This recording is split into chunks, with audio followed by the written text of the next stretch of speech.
এবার অন্তরাজ্য যোগাসন প্রতিযোগিতায় প্রথম স্থান দখল করে কাটিগড়ার মান উঁচু করে নিল স্মরণিকা ভট্টাচার্য। যোগাসন প্রতিযোগিতায় বরাক উপত্যকার এই কন্যার শিরোপা অর্জনে খুশি গোটা কাটিগড়া। আগামীতে পাড়ি দিচ্ছে জাতীয় স্তরের প্রতিযোগিতায়। অসম ক্রীড়া সংস্থার ব্যবস্থাপনা ও লক্ষ্মীপুর জেলা যোগাসন সংস্থার উদ্যোগে চলতি বছরের 22, 23 ও 24 জানুয়ারিতে চতুর্থ যোগাসন ক্রীড়া চ্যাম্পিয়নশিপ অনুষ্ঠিত হয়। এতে অংশ নেয় প্রায় 2 শতাধিক প্রতিযোগী। ধেমাজি জেলার হয়ে ওই প্রতিযোগিতায় অংশ নেন কাটিগড়ার সৌমাভ ভট্টাচার্য ও মৈত্রী ভট্টাচার্যের একমাত্র কন্যা স্মরণিকা। সেই প্রতিযোগিতায় যোগ কুমারী অর্থাৎ প্রথম স্থান লাভ করে স্মরণিকা। এই অন্তরাজ্য যোগাসন প্রতিযোগিতায় কৃতিত্বে গর্বিত এলাকার ক্রীড়া প্রেমী মহল। বুধবার বিকেল 5:30টায় কাটিগড়া স্থিত বাড়িতে সংবাদ মাধ্যমে তার এই সফলতা অর্জনে অভিভাবক সহ যোগাসনী হাতে করে দেওয়া শিক্ষাগুরু থেকে শুরু করে বর্তমান শিক্ষাগুরু উৎসাহ প্রদানে বদরপুর বিবেকানন্দ কেন্দ্র বিদ্যালয়ে শিক্ষা গুরুদের প্রতি কৃতজ্ঞতা জ্ঞাপন করে স্মরণিকা ভট্টাচার্যের পিতা ও মাতা সহ তার এই সাফল্য নিয়ে খুশি ব্যক্ত করেন অনেকেই। ব্যুরো রিপোর্ট, আজকের বরাক। এটার সফলতা নিয়ে আমি অনেক খুশি। আর এটার যতটুকু শ্রেয় আছে আমি আমার প্যারেন্টস, আমার কোচ নূপুর ম্যাম, যোগেন স্যার আর পার্থপ্রতিম স্যার সবাইকে দিতে চাই। সঙ্গে মনোজ স্যার যে আমাকে অনলাইন কোচিং দিয়েছেন, আর সঙ্গে আমার প্যারেন্টস যারা আমাকে মোটিভেট করেছেন আর প্র্যাকটিস করিয়েছেন। আর আমার স্কুল বিবেকানন্দ কেন্দ্রীয় বিদ্যালয়, যার অনেক বিশেষ অবদান আছে এটার পিছনে, যে আমাকে অনেক সাপোর্ট করেছেন। আর স্পেশালি আমার প্রিন্সিপাল স্যার আর আমার সায়েন্স টিচার সোমা দিদি। আমার যোগা হাতে করি হয়েছে প্রয়াত রাকেশ চক্রবর্তী স্যারের কাছে। তারপরে আমাকে প্রশিক্ষণ দেন শিলচর পিঙ্কু রঞ্জন স্যার, আর ডিব্রুগড়ের মনোজ কিওট স্যার, ধেমাজির নূপুর ম্যাম আর যোগেন স্যার। বর্তমানে আমি শিখছি পাঠ্যপ্রতিম গগৈ স্যারের কাছে, যে আমাকে বর্তমানে অনলাইন প্রশিক্ষণ দিচ্ছে। মা হিসাবে বলতে চাই যে ওর অনেক ধৈর্য, অনেক পরিশ্রম করছে।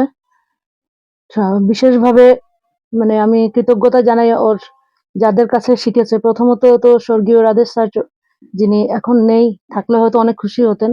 তারপর শিলচরের পিঙ্কু রঞ্জন পাল স্যার, উনিও অনেক অবদান, ওনার অনেক কিছু দিয়েছেন। ওকে, তারপর ধেমাজির স্যার আছেন যোগেন স্যার, তারপরে ওইখানেরই ম্যাডাম আছেন নূপুর ম্যাডাম, যারা প্রচন্ড উৎসাহিত করেন এবং ওদেরকে কোচিং দিয়ে যাচ্ছেন।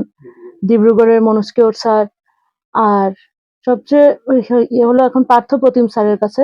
পার্থপ্রতিম স্যার শিবসাগরের, উনি রোজ দিন সকালে 5টা থেকে 7টা পর্যন্ত উনি ক্লাস করান রোজ দিন অনলাইনে। তারপর আমি মানে বিশেষভাবে কৃতজ্ঞতা জানাই বদরপুর বিবেকানন্দ কেন্দ্র বিদ্যালয়ের শিক্ষক শিক্ষিকাদেরকে। প্রশান্ত স্যার, যিনি যখন ও যায় কোনো কম্পিটিশনে, মোবাইলটা হাতে নিয়ে বসে থাকেন কখন ওনার কাছে খবর আসবে, এইভাবে প্রতীক্ষা করেন। সোমা ভট্টাচার্য দিদি, সোমা রয়ধর দিদি, তারপরে সংস্কৃতের স্যার ত্রিদীপ গোস্বামী স্যার, এদের বিশেষ অবদান। এরা খুব ভীষণভাবে উৎসাহিত করেন। 2022 সালে ও অন্তরাজ্য ইয়েতে ইন্টার ডিস্ট্রিক্ট যোগাসন স্পোর্টস চ্যাম্পিয়নশিপে 2nd পজিশন পায়। আর 2023-এ কিছু পায়নি। 2024-এ প্রথম হয়েছে ট্রেডিশনাল যোগাতে, তারপর আর্টিস্টিক যোগাতেও হয়েছে, এবং যোগকুমারীতেও চ্যাম্পিয়ন অফ দ্য চ্যাম্পিয়নশিপ খেলে ও ফার্স্ট হয়েছে। এতে তো ভীষণ আনন্দিত হচ্ছে, আমাদের পরিশ্রম সফল হচ্ছে। ওর বাবার ওকে নিয়ে বসেন 4 ঘন্টা 5 ঘন্টা করেও প্র্যাকটিস করে, যেটা মানে এত ধৈর্য সহকারে করানো, বা ও যে এই ধৈর্য নিয়ে করে, ওটার জন্য আমি ভীষণ খুশি। নেক্সট ন্যাশনাল লেভেল খেলা হবে, ওটা হবে ঝাড়খণ্ড, ছত্তিশগড়, ওখানে একটা আশা রাখছি। অল্প নিজের পরিশ্রমী ফসল এটা, আর আশীর্বাদ তো গুরুজনদের আশীর্বাদ আছে। ওদের কোচ, আমার মনে হয় ও যাদেরকে কোচ হিসেবে পেয়েছে, শিক্ষক হিসেবে পেয়েছে, ওরাই ওকে তৈরি করেছেন।